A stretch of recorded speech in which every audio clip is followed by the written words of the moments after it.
first round of the 2024 NFL Draft is officially in the books, and with that, there are still some amazing players on the board heading into round 2. So today, I'm going to go over my top 10 players still left on the board. Starting out, I'm going to go over a couple honorable mentions I have that I didn't quite think were top 10 guys still on the board, but still really valuable players left going into round 2.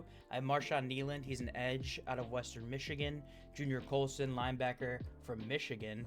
Edgerrin Cooper is a linebacker out of Texas A&M. And Zach Frazier, center out of West Virginia. Those guys I like a lot. I think you'll see all of them go today for sure. Just not quite cracking my top 10. All right, and this is in no particular order. Just 10 guys that I really like at the top of the second round here. First up, I'm going to be going over Adonai Mitchell. Adonai Mitchell, kind of surprised he made it past the first round.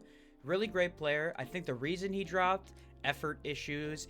He said something like gives 80% every play, and that's being generous. Plays that he's not involved on, he really gives no effort at all, and that's a big red flag for a lot of scouts in the NFL.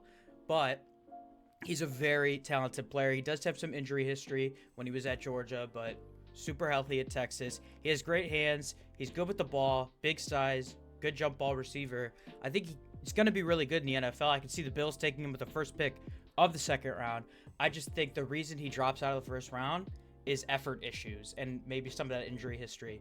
But I really like this kid out of Texas. I think he's going to be a really good NFL player and definitely could have slid into the first round for me. Next up, I have Jackson Powers Johnson, center out of Oregon. I love this kid. He's so much fun to watch. And I know center, how could it be fun to watch? This guy mauls people. He runs people over. He pushes them over. He gets to the second level and destroys the linebackers.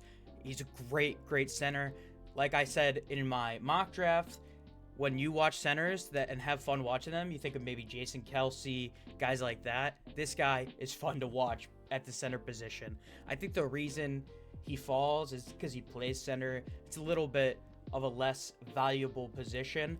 You saw Graham Barton go in the first round, and he could play center in the NFL. He played tackle at Duke, but I think he's going to be a guard or a center in the NFL. He just doesn't profile as an NFL tackle. But I think Jackson Powers Johnson is center one in this class, and I think he's going to go at the top of the second round, and the team's going to get their franchise center. Next up, I have Koala McKenry. He's a guy I really thought was going to go in the first round, but he does drop out of the first round. I think it's probably because he had a little bit of a quiet year this year as opposed to his freshman and sophomore year. Really talented kid. He's just not an elite athlete. He's really big, but he's got kind of long speed, not just natural speed. And that could be a red flag for a lot of NFL scouts. But he's super smart, and he's going to be an island guy. He's going to stick on the outside. He's going to be one-on-one coverage guy. I think he's going to profile really nice and going into the NFL. I think he's ready for the NFL. Just a really talented, smart corner, and playing under Nick Saban for a couple of years. A team's going to be really happy with this guy in the second round. Next up, I have Keon Coleman, receiver out of Florida State. This is a guy I would love to see my Cleveland Browns take. Big jump ball, tall receiver, big red zone threat. I think the reason maybe he falls out of the first round is kind of quiet in the second half of the year for Florida State. Just wasn't putting up numbers that maybe people thought he could, and kind of fell down draft boards throughout the season. But man, is this kid good. I think he's way more valuable than scouts are kind of looking at him as. But I love this kid. I would love for the Browns to take him, of course. But a team's going to be really happy with Keon Coleman. Big red zone threat. Can make a ton of big contested catches. I love Keon Coleman. Next up, I have Lad McConkey out of Georgia, receiver. Lad McConkey, super underrated guy. Obviously went to Georgia, so people know his name. But this kid's really good. He's faster than you'd think. He's got great hands. Good route runner. I think he lacks a little bit of speed. He's fast, but maybe that's why you don't see him in the first round. He's just not super big, not the fastest guy, but he is still fast. And I think he's going to come in and play really well right away. I think maybe you could think of a guy like Hunter Renfrow as a kind of a comp. I think he's better than Hunter Renfrow for sure. But, you know, a little bit of a route runner, hands guy. I like Lad McConkey a ton. Sticking with receiver, I've got Troy Franklin out of Oregon. Another guy I would love to see the Browns take. This kid's a burner. He's so fast. He's going to take the top off the defense. He's big. He's strong. The problem is he doesn't have a really big route tree. He's kind of one-dimensional, very much a go guy. But I think that he can run a lot of routes. It's just at Oregon he didn't have to. Bo Nix was just throwing the deep ball to him, and it worked out all the time. I just think that NFL scouts could be worried that maybe he doesn't have a big route tree like you'd hope a guy taking this early would have. But Troy Franklin, really good player, super fast, could take the top off the defense. I think this is a first-round caliber receiver. Teams are going to be happy to get him in the second round. Next up, I have Jerzon Johnny Newton, D-tackle out of Illinois. I love this kid. Now, he's not great against the run, and he's also kind of small for a D-tackle. I think that's why he falls out of the first round ultimately. But man, can this guy get to the quarterback.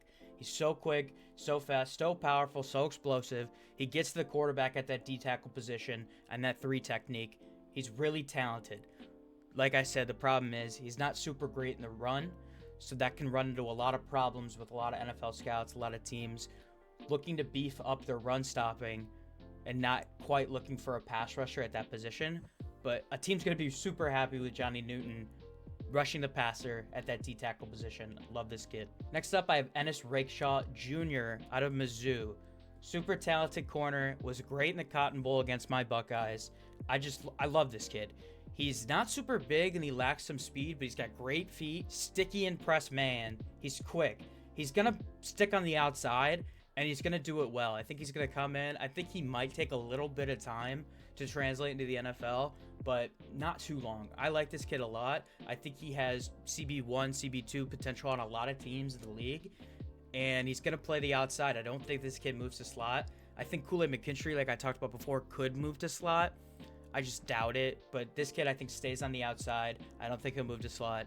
I like this kid a lot, especially in press coverage, man-to-man. Love him. Next up, Kingsley Suame. Say that 3 times fast. Tackle out of BYU. Now, he is super raw. It's going to take Kingsley some time to be completely NFL ready. He's going to probably have to sit for a year, but he's got the talent. Super high ceiling. Just needs to develop. And I think a team like the Titans, maybe the Browns, with these good offensive lines who have good offensive line coaches, could take a guy like this early in the second round, knowing that maybe he won't play right away, but we can turn this guy to our franchise right or left tackle either way. Super big. I love Kingsley Suame. He's super strong. He's just, like I said, a little raw, a little one-dimensional in his pass blocking. He just needs some time to develop, and I think you could see him go to the right team and be really good in the next coming years at tackle. Last up, I have my by far best player on the board going into round 2. I don't know how Cooper DeJean made it to the second round. Beats me. He's so freaking good. I think probably the NFL views him as a safety. I don't. I think he's a corner. He's fast. I know, and I get it. White corner. I don't care. He's super fast. He's not going to play safety. He's so athletic. He can tackle well. He returns punts. This kid is so talented, and I don't know how he falls out of the second round. I think a team might even jump up to go and get him. He's going to start, like, right away. I know teams are going to want to play him at safety. He can play corner. He can stick at corner.